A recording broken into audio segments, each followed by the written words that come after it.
할렐루야. 우리가 흔히 기독교를 얘기할 때 사랑의 종교다, 또 십자가의 종교다, 부활의 종교다 이렇게 얘기를 합니다. 근데 이제 그 중에 중요한 정의 중에 하나가 회심의 종교다라고 이렇게 말할 수가 있습니다. 회심이라는 게 이제 마음을 돌이킨다는 것이죠. 그래서 죄악된 세상으로 향하던 마음을 주님께로 돌이키는 것을 우리가 회심이라고 하고, 또 이제 회개라고도 얘기를 합니다. 근데 이 회심이라는 건요, 이제 두 가지로 이렇게 생각해 볼 수가 있어요. 하나는 불신자가 신자가 되는 걸 우리가 회심이다 이렇게 얘기를 하고요. 신자긴 신자인데 좀 형식적인 신자가 좀 정말 참된 신자로 바뀌는 것도 또 회심이라 그래요. 그래서 이제 우리가 소위 뭐 썬데이 크리스찬이었는데 예수님을 인격적으로 만나고 리얼 크리스찬으로 바뀌는 것도 이렇게 회심이라고 하죠. 근데 이제 마음을 돌이킨다는 거죠. 마음을 주님께 향하는 건데, 마음을 얘기하면 사실 불교를 빼놓을 수가 없어요. 불교에서는 마음 굉장히 중요시 여기고, 어떻게 보면 여러 얘기를 해도 결국 마음의 문제예요. 그래서 이제 철학에서는 이렇게 분류할 때 그 불교를 갖다가 한마디로 정의 내리면 유심론이다 이렇게 얘기해요. 모든 게 다 마음의 문제고 마음에서 해결된다 이렇게 얘기를 합니다. 그래서 그 부처라는 말도 사실 우리 깨달은 사람이라는 뜻이잖아요. 부처가. 그래서 이제 석가문이라는 거는, 석가라는 게 그 석가 족속의 그 우리가 나사렛 예수하는 지역 이름이거든요. 부족 이름이거든요. 석가몬이라는 게 이제 성자라는 뜻이에요. 그래서 석가 족속에서 석가 족속 출신의 성자라는 게 석가몬이에요. 그래서 고타마 시다르타가 이제 그 석가 족속의 출신이죠. 깨달음을 얻어가지고 된 건데, 결국에는 이제 깨달음이라는 것도 인간의 어떤 중생들의 번뇌를 한 108가지 정도로 얘기를 해요. 그래서 우리 108번뇌라 그러죠. 근데 이제 그만큼 많다는 거죠. 뭐 근심 걱정들이 많은데 그 욕심을 다 버리는 거예요. 마음의 욕심을 내려놓는 것이죠. 그래서 참 듣기는 좋습니다. 그리고 굉장히 재밌어요. 그 불교도 이렇게 철학가에서도 이게 철학으로 가르치거든요. 철학가에서 신학은 안 가르치는데 불교는 가르쳐요. 그래서 이제 철학과 학부 과정에서는 주로 이제 동양 철학, 서양 철학 할 때 이 동양 철학의 유불 도예요. 유가, 불가, 도가. 유가의 뭐 공자, 맹자 배우고, 불가의 석가모니 하고 불경 배우고, 또 도가의 노자, 장자 이렇게 배우게 됩니다. 그러니까 불교 철학입니다. 사실 어떤 종교라기. 그리고 여기에는 신이 없고, 석가모니 자체도 죽을 때 내가 신이 아니라 너희들도 각자 깨달아서 부처가 되라 그러잖아요. 그래서 이제 불자들 이렇게 보면, 우리 여기 법당 앞에도 보니까 제가 지나가면서 보니까 성불하세요 이렇게 써 있더라고요. 그러니까 깨달음을 얻어서 부처 되라는 거예요. 여러분들 다 각자 개인적으로 부처 되라는 것이죠. 그래서 저도 이제 뭐 불교 방송도 저도 많이 보고 불경도 굉장히 많이 봤어요. 어쩔 수 없이. 근데 이제 재밌어요. 재미로 따지면 성경보다 더 재밌어요. 근데 그 재미로 끝나는 게 아니잖아요. 진리는 재미가 아니에요. 귀만 즐겁게 하고 일시적인 마음 즐거워서 끝나는 게 아니에요. 성경은 어떻게 보면은 더 인간적인 생각으로 보면 재미없고, 또 이게 말도 안 되는 것 같고, 상식으로 볼 때 믿음의 눈으로 보지 않으면, 근데 여기에 생명이 있습니다. 법륜스님 증문즉서라는 것도 제가 많이 봤는데요. 이렇게 들으면 참 지혜가 넘쳐요. 하나님이 주신 그 자연 계신 이성과 양심을 잘 이렇게 개발해서 참 지혜로운 답변을 탁탁 잘 하시더라고요. 생각도 많이 하시고 책도 많이 보신 것 같은데 거기서 끝입니다. 근데 문제는 그냥 우리가 마음의 마인드 컨트롤이죠. 마음에 수양하고, 마음은 일시적으로 편해질 수 있지만 외적인 구원은 없습니다. 그래서 오히려 성경에도 마음의 문제를 굉장히 중요하게 다뤄요. 오늘 지금 회심, 바울의 회심인데 마음을 돌이키는 거죠. 불교에서 말하는 마음을 돌이키고 깨달음을 얻는 거하고요, 기독교에서 그 마음을 돌이키고 깨달음을 얻는 거는 본질적으로 완전히 다릅니다. 불교에서 마음을 깨달은 거는 혼자 그냥 안쪽으로 내 스스로 깨달은 거예요. 외부적인 외부 세계는 아무 변한 게 없어요. 그래서 유심론이라 그런 거예요. 다 마음에서 모든 문제가 해결되고 끝난다는 거예요. 외부 세계의 변화는 없습니다. 그러나 기독교는 내가 마음을 주님께 동요매게 되면요, 영원하신 하나님이 예수 그리스도의 보혈의 능력으로 우리를 영원한 생명을 주시고 천국으로 인도하시는 외적인 변화들이 일어나게 되는 겁니다. 그러니까 마음의 회심이 전혀 달라요. 불교에서 마음이 깨달음이 혼자 깨달았고 마인드 컨트롤 해가지고 마음이 좀 편안해질 수는 있지만, 그게 근본적인 인생의 문제와 생명을 가져다 주지 못한다는 것입니다. 그래서 그 잠언 4장 23절에 보면 모든 지킬 것 중에서 특히 너희의 마음을 지켜라. 생명의 근원이 이에서 남이라 그랬어요. 우리 마음에서 예수 그리스도를 영접하고 여호와를 경외할 때 주님께서 그 마음을 받으시고 우리에게 생명을 주시고 영원한 구원으로 인도하십니다. 로마서 10장 10절에도 그러잖아요. 우리가 예수 그리스도를 마음에 믿었을 때 의에 이르게 된다는 거예요. 의롭다고 칭해 주시는 거예요. 주님께서, 하나님께서 우리를 마음에 믿을 때 그냥 나 혼자 마인드 컨트롤하는 게 아닙니다. 내 마음을 주님께서 받아주시는 거예요. 주님께 우리의 마음을 드릴 때, 동여맬 때 의롭다고 우리를 칭해 주시고 우리가 죽을 수밖에 없는 죄인인데 우리를 의롭다고 칭해 주시고 또 입술로 그 마음을 우리가 구주라고 고백할 때 우리가 구원을 얻게 되는 거예요. 그러니까 불교에서 마음을 회심하고 깨닫는 거하고요, 기독교에서 회심은 완전히 본질적으로 생명과 죽음처럼 완전히 다른 것입니다. 그래서 오늘 특별히 우리가 함께 읽은 사도행전 9장 1절에서 9절 말씀은요, 바울이 다메섹으로 가다가 예수님을 만나서 회심하는 그것을 기록하고 있어요. 그래서 사도행전에서 가장 중요한 게 어디냐라고 저한테 묻는다면 두 군데를 말할 수 있겠는데요. 하나는 오순절 성령 강림 사건이 있는 그 장이고요. 또 하나는 오늘 사울이라는 한 청년이 회심하는 이 오늘 성령의 강림으로 회심하는 거죠. 이것을 꼽을 수가 있습니다. 그래서 오늘 이 말씀을 통해서 이 회심의 본질이 무엇인지 우리가 함께 또 알고 또 결단하는 시간 되기를 주님의 이름으로 축복합니다.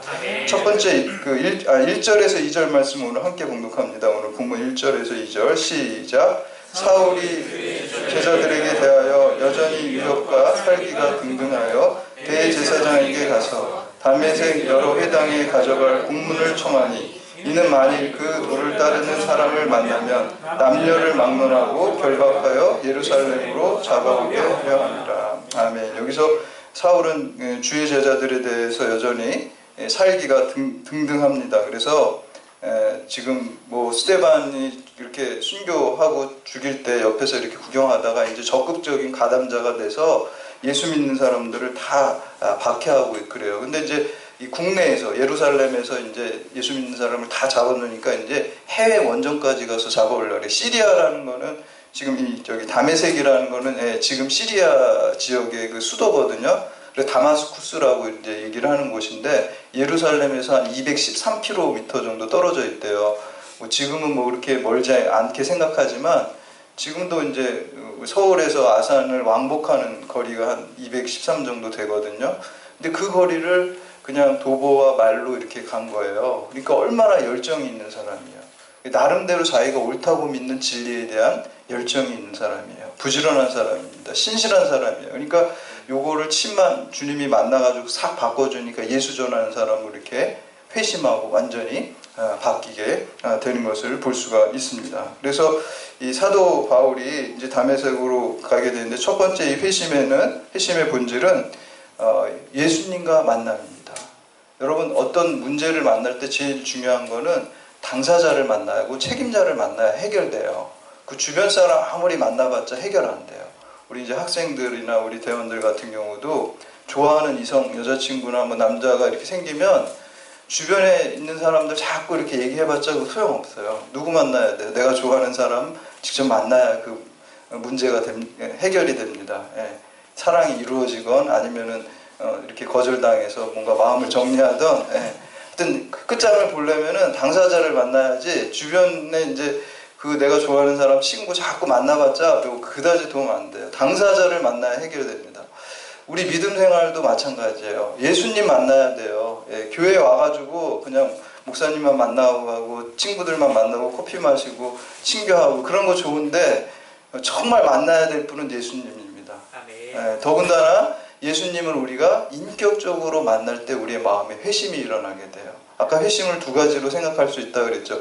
불신자가 신자가 되는 회심이 있고요. 썬데이 크리스찬이 리얼 크리스찬이 되는 회심이 있어야 됩니다. 그래서 진정한 회심이 일어나야 됩니다. 그래서 아까 불교 얘기를 조금 했는데 불교에서도 이 깨달음의 그 종류를 가지고 논쟁이 있어요. 도노돈수, 도노점수라 그래서 이제 일각적으로 깨달은 거 아니면 점진적으로 깨달은 거.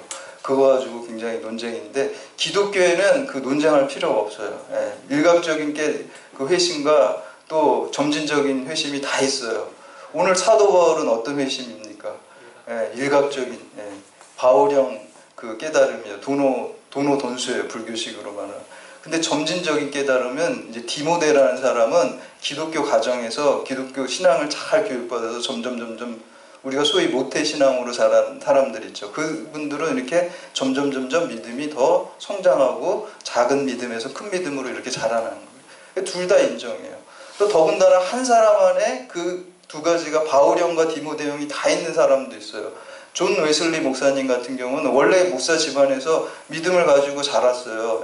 디모데형으로 이렇게 자라다가 결정적으로 그분이 변화된 게 1738년 5월 24일 런던의 올더스케이트에서 성령 체험해가지고 또 한 번 또 회심을 하게 됩니다. 그래서 이제 그런 경우는 이제 점진적 그 회심과 그 순간적으로 한 번에 회심하는 회심이 다 있기도 합니다. 그래서 기독교인들에게는 이 두 가지가 사실 다 있어요. 그래서 오늘 여러분들이 이제 점진적으로 믿음이 있었다고 한다면 또 인격적으로 우리가 뜨겁게 만나는 체험이 있어야지 더 우리의 믿음이 성장하고 또 사명자로 쓰임 받을 수 있습니다. 그래서 여러분들이 기도하실 때 그런 기도를 많이 해서 주님 저를 인격적으로 만나주세요. 성령님 임재해주세요. 이런 기도 많이 하시기 바랍니다. 사모하세요. 그냥 내가 구할 것만 기복적인 것만 그냥 다 구하고 기도 끝하고 나가지 마시고 정말 주님이 기뻐하시고 주님과 깊은 인격적인 교제 만남을 갖고 싶습니다라는 기도를 드리시기 바랍니다.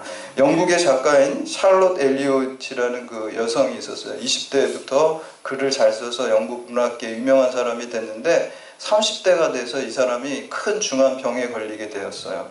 그러다 보니까 사람이 육체가 아프면 막 정신도 마음도 이렇게 꼬이게 되고 좀 부정적으로 되고 그렇게 되죠. 그래서 그 아버지가 너무 딸이 걱정이 되니까 친구 목사님을 집으로 초청을 했어요. 왜냐하면 자기 딸 좀 신앙 상담 좀 해달라고 이렇게 부탁해서. 그래서 이제 목사님이 이제 그 엘리엇 그 방에 샬롯 엘리엇 방에 이렇게 들어가서 이제 신앙 얘기를 이렇게 탁 꺼내려고 하니까 듣지도 않고 그냥 그 목사님이니까 이제 또 이제 신앙 얘기 하는구나 그래서 아예 딱 거부하면서 저 같은 사람이 어떻게 예수님 만날 수 있겠습니까? 이렇게 아주 그냥 딱 부정적으로 목사님 말을 차단해 버리는 거예요. 그래서 목사님이 딱 한마디만 하고 딱 나오셨어요. 지금 있는 그 모습 그대로 주님께 나오십시오. 이렇게 하고 나가버린 거예요. 그러니까 그 샬롯 엘리엇이 그 말씀이 가슴 속에 계속 메아리 치는 거예요. 이제 성령께서 그 말씀을 통해서 역사하시는 거죠. 그 10년 가운데. 그러면서 갑자기 눈물이 막 나오고 나 있는 지금 이 모습 이대로 주님께 나아가면 주님께서 받아주시는 거야. 그래서 눈물을 흘리면서 작시를 했어요. 그렇게 이제 작시를 했는데 이런 작시를 했어요. 큰 죄에 빠진 나를 위해 주보혈 흘려주시고 또 나를 오라 하시니 주께로 거저갑니다. 우리가 찬송가 282장 샬롯 엘리엇이라는 분이 예수님을 만나고 회심했을 때 이런 찬송의 고백을 올려드렸습니다. 회심의 본질은 예수님 만나는 것입니다. 두 번째는 회심의 본질은 예수를 나의 구주로 또 주인으로 고백하는 것입니다. 우리가 보통 예수님을 주라고 이렇게 할 때 구주로 고백하는 것과 구주 되심과 내 인생의 주인 되심이 이렇게 떨어져 있는 경우가 많이 있어요. 믿는 사람들 중에도 그냥 입술로는 예수님이 나의 구원자이셔 이렇게 고백을 하지만 실제 삶은 예수님이 내 인생의 주인 된 삶을 살지 않고 있어요. 이걸 우리가 아까 말한 썬데이 크리스찬이죠. 그래서 정말 이 회심의 본질은요, 예수님의 구주 되심과 구주가 되시면 당연히 내 인생의 주인이 되시는 게 맞는 거예요. 그 두 가지가 분리돼서는 안 돼요. 주라는 단어가 이 성경에 보면 퀴리오스라는 단어는 이 두 가지가 절대 분리되지 않아요. 두 가지 의미를 포함하고 있지만 이렇게 묶여 있어요. 근데 오늘날 우리의 신앙생활은 어떻습니까? 분리되어 있단 말이에요. 그냥 구주는 고백하는데 실제 생활은 그냥 내가 주인 되는 거예요. 예수님이 주인 되지 않는 거예요. 그러니까 그 구주라는 고백도 빛을 발하고 참된 정말 고백인가? 그 진정성을 의심할 수밖에 없습니다. 우리가 참되게 주님을 주로 고백할 때 퀴리오스라고 고백할 때는요, 예수님이 나의 구원자 되심 그리고 예수님께서 내 인생의 주인 되심을 고백하는 거예요. 사도 바울이 뭐라 그랬어요? 갈라디아서 2장 20절에서 이제 내가 십자가에 못 박혔나니 그런즉 이제는 내가 사는 것이 아니오 내 안에 예수 그리스도께서 사시는 것이라. 그게 뭐예요? 예수님께서 내 십자가에서 나를 위해 죽으셔서 내가 나의 구원자가 되시고 이제 내가 내 죄악된 자아가 십자가에서 다 정리가 돼서 이제 주님 뜻대로 살고 주님이 내 주인이라는 고백이잖아요. 그리고 회심의 본질은요, 사도 바울이 갈라디아서 그 2장 20절 말씀처럼 내가 십자가에 다 죽고 주님께서 나의 구원자가 되시고 그리고 내 인생에 내 안에 주님이 사시는 것이라는 고백을 올려드리는 것입니다. 마지막으로 세 번째, 회심의 본질은 이 변화된 삶을 사는 것입니다. 예. 제가 이거 뭐 이거 회심, 회개 얘기할 때 뭐 메타노이아 얘기 많이 했잖아요. 우리가 방향 전환하는 거잖아요. 근데 그냥 지정의의 변화가 있어야 되죠. 하나님께서 우리를 창조하실 때 하나님께서 지정의가 계신 인격적인 분이세요. 그렇기 때문에 우리를 하나님의 형상대로 지정의로 만드셨어요. 전인적으로, 인격적으로 만드셨어요. 그렇기 때문에 우리의 어떤 회심과 회개도 지성적인 변화, 또 감성적인 변화, 의지적인 변화, 삶의 변화까지 다 이루어질 때 전인적인 변화가 되고 그게 참된 회심의 본질이라는 것입니다. 사도 바울은 그런 회심을 했기 때문에 그를 통해서 하나님의 역사가 일어났습니다. 여러분, 우리가 그 영성이라는 말을 쓰잖아요. 영성이라는 게 그 spirituality라는 게, 스피릿이라는 게 여기 성령이잖아요. 성령이 personality, 인격성을 갖는, 성령의 인격을 갖는 게 영성이에요. 우리가 성령의 9가지 열매가 우리의 삶 가운데 이렇게 맺히는 게 그게 영성이에요. 그래서 그리스도인에게는요, 이 인간성과 영성이 분리돼서는 안 돼요. 우리가 성령의 그 인간성을 갖는 게 뭐예요? 성령이 뭐예요? 예수님의 영이잖아요.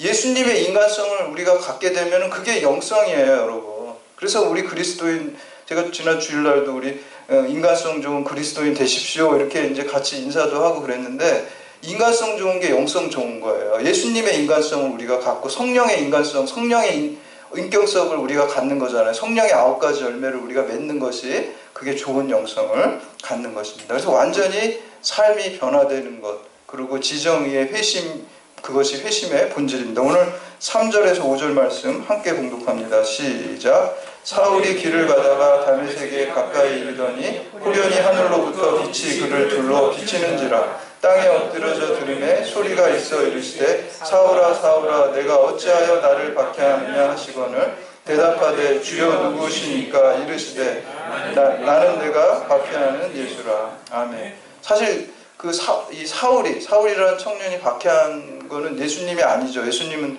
죽으시고 부활하시고 승천하시고 누구를 박해한 거예요?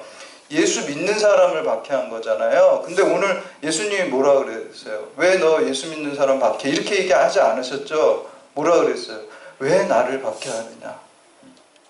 여러분, 정말 우리는 이런 칭찬 받아야 돼요. 예수님이 우리가 어려움 당할 때 왜 나를 어렵게 하느냐? 이렇게 하는 음성을 들을 수 있어야 돼요. 만약에 오늘 우리의 삶이 예수님을 구주로 고백하고 예수님이 주인된 삶을 살아가게 된다면 주님께서는 주님과 우리를 동일인으로 우리를 보게 된다라는 것입니다. 여러분, 서양의 이제 근대 철학의 시작을 데카르트가 이제 시작했다고 보거든요. 그래서 여러분 들어보셨지만 뭐 코기토 에르고 좀 나는 생각한다, 고로 나는 존재한다. 근데 이 데카르트라는 사람은요, 인간을 갖다가 정신과 육체의 통일체라고 보았어요. 그래서 정신의 속성은 생각하는 것이고, 그리고 육체의 속성은 연장, 이런 말 안 쓰죠. 연장은 장소를 점유한다라 그래, 육체는. 그런데요, 이 육체는 기계와 같다 그랬어요. 정신이 생각하는 것을 육체가 그대로 실행하는 거예요. 저는 제가 데카르트 책 이렇게 보면서 저는 은혜 받았어요, 사실은. 야, 이거 그리스도의 몸. 우리가 교회는 머리가 예수님이 되시는 것이고, 그리고 이 교회와 성도는 예수 그리스도의 몸이 되는 것이다. 그럼 우리는 뭐가 돼야지 바른 그리스도인가 생각할 때요, 예수님의 기계가 되고요, 또 영화도 있잖아요. 예수님의 아바타가 되는 게 참된 성도의 삶을 사는 거예요. 저는 여러분, 우리 사도 바울이요, 예수님의 기계처럼, 예수님의 아바타처럼 사는 사람이에요. 자기의 뜻이 없고요, 자기가 십자가에 다 자기의 제약된 자아가 죽고요, 예수님이 원하는 그 사람과 예수님이 원하는 복음 전파를 위해서 자기 생명을 다 드렸어요. 예수님이 아주 기계같이, 예수님이 원하는 거, 예수님의 정신, 예수님이 원하는 뜻을 다 이루었고 예수님의 아바타로 살았던 거예요. 오늘 바른 믿음으로 살고 바른 회심된 사람으로 살아가는 것은요, 여러분의 손과 발과 입술과 여러분의 모든 마음, 여러분의 모든 몸이 다 주님의 뜻대로 움직이는 예수님의 아바타로 살아가는 것입니다. 오늘 그 미국의 한 젊은이가 목사의 아들로 태어났어요. 근데 이 사람이 목사 아들이었지만 모태신앙이고 목회자 집안에서 태어나 신앙에 어떤 확실성이 없었어요. 근데 미국의 명문 대학인 이 브라운 대학교에 들어갔는데 거기서 한 친구를 만났는데 이 친구가 무신론자예요. 그래서 이제 이성적으로 자꾸 이제 무신론에 대해서 얘기하니까 또 젊었을 때는 이 얘기에도 싹 넘어가고 저 얘기에도 저거 얘기하면 저거 맞는 것 같고 흔들리잖아요. 그 무신론에 빠진 거예요. 그렇게 해서 이제 4년을 졸업하고 대학을 졸업하고 졸업여행을 갔어요. 또 어떤 졸업여행을 돌아다니다 어떤 여관에 묵었는데 옆에서 밤새도록 뭐 신음소리가 나고 막 안 좋은 소리가 계속 옆방에 있는 사람 소리가 들리는 거예요. 그래서 잠을 못 이루다가 결국 새벽녘에 잠을 들었는데 다음날 아침에 일어나 보니까 옆방에 그 신음하던 그 사람이 자살을 했다는 거예요. 그래서 이 사람이 이렇게 가보니까 그 자살한 시체를 보니까 그 사람이 자기가 대학교 다닐 때 자기 이렇게 무신론자로 이끌었던 그 친구가 죽은 거예요. 그러니까 너무 충격을 받아가지고 이 사람이 정말 인생이 뭔가 또 우리의 실존이 뭔가 이런 고민을 하기 시작한 거예요. 그러다가 어렸을 때 자기가 교회에서 그 불렀던 그 복음성과 찬양, 그 예수님에 대한 그 찬양들이 생각나면서 그때 자기가 그 찬양을 다시 부르고 갑자기 마음속에 성령의 감동이 있고 눈물을 흘리면서 야, 내가 이제 앞으로 남은 인생은 주를 위해서 살아야 되겠구나. 이렇게 해서 인생이 바뀌면서 신학교 가서 신학을 공부하고 이제 미얀마로 이제 선교사로 떠나게 돼요. 최초의 선교사예요. 이분이 바로 아도니럼 저스슨이라는 분인데 최초의 그 미얀마로 선교를 갔어요. 그래서 이분이 거기서 선교를 하고 죽을 때 그 미얀마에 이분이 거기 가기 전에 한 명의 그리스도인도 없었어요. 근데 이분이 죽을 때 21만 명의 그리스도인이 미얀마에서 생기게 된 겁니다. 여러분, 이 한 사람의 회심으로 말미암아 바울 한 사람의 회심, 그리고 여기 아도니람 저스틴이라는 이 선교사님 한 분의 회심으로 말미암아 수많은 사람들이 그리스도에게로 돌아오고 죽을 수밖에 없는 사람들이 생명을 얻는 놀라운 역사가 일어난 것입니다. 오늘 여러분이 정말 진정한 회심을 통해서 여러분이 속한 가정과 또 직장과 사회와 공동체와 또 이 나라와 세계의 열방이 주님께 돌아오고 생명으로 돌아오는 놀라운 역사에 쓰임받는 여러분들 다 되시기를 주님의 이름으로 축원합니다. 아멘.